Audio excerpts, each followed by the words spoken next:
guys, welcome to Monday Morning Talk. This is Mellisa Walker, aka Mel Walker Talker, and I am your host for today. Today I will be talking to you about the mind as a battlefield. Especially for those of us who are young Christians, we know that in today's society we're exposed to the media, we're exposed to so many things on social media where we end up comparing ourselves to others, or even not even comparison, but there are times when the things that we expose our minds to, it end up haunting us.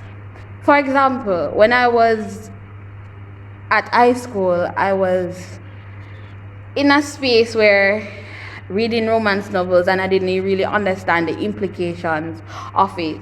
And there were times where I found myself thinking about what is it that I would love to do? Oh, I would love to get married, and these are whatever based on what I was reading.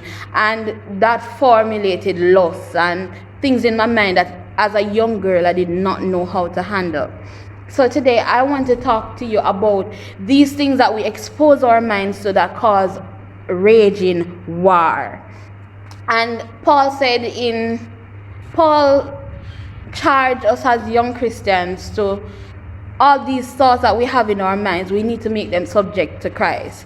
These thoughts that we have in our minds at times, does it help us? Or if somebody should see what we're thinking, is it something that they would respect? Because you all have your different friends and people who you hang around with.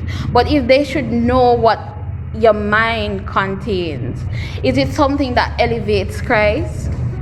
And today I want to look at Philippians 4 from the verses 7 to 8.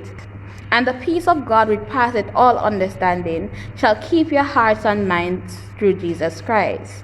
Finally, brethren, whatsoever things are true, whatsoever things are honest, whatsoever things are just, whatsoever things are pure, whatsoever things are lovely, whatsoever things are of a good report, if there be any virtue, if there be any praise, think on these things. There are times when we're all guilty of thinking of things that are not of Christ.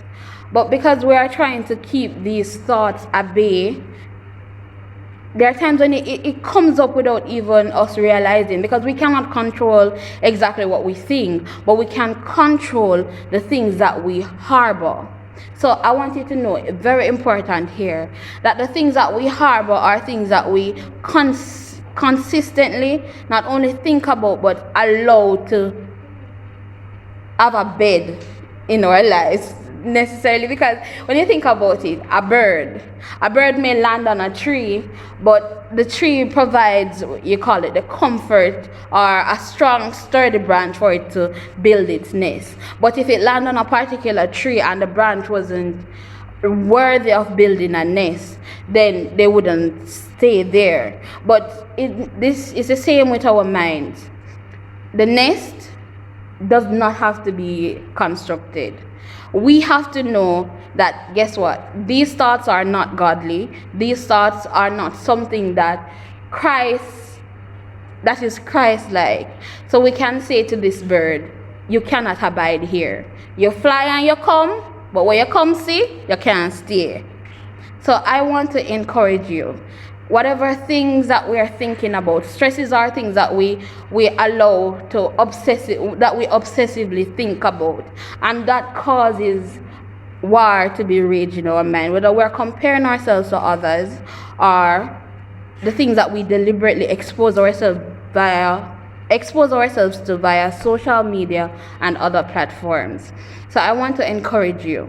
Philippians 4 verses 7 and 8. Let the peace of God stay in you and through you and work through you, so that you think on things that are just, think on things that are honest, and that will give glory to God. Because whatever we harbor in our minds, we will end up living it, and we don't want to live a life that is not pleasing and acceptable to God. Have a blessed day.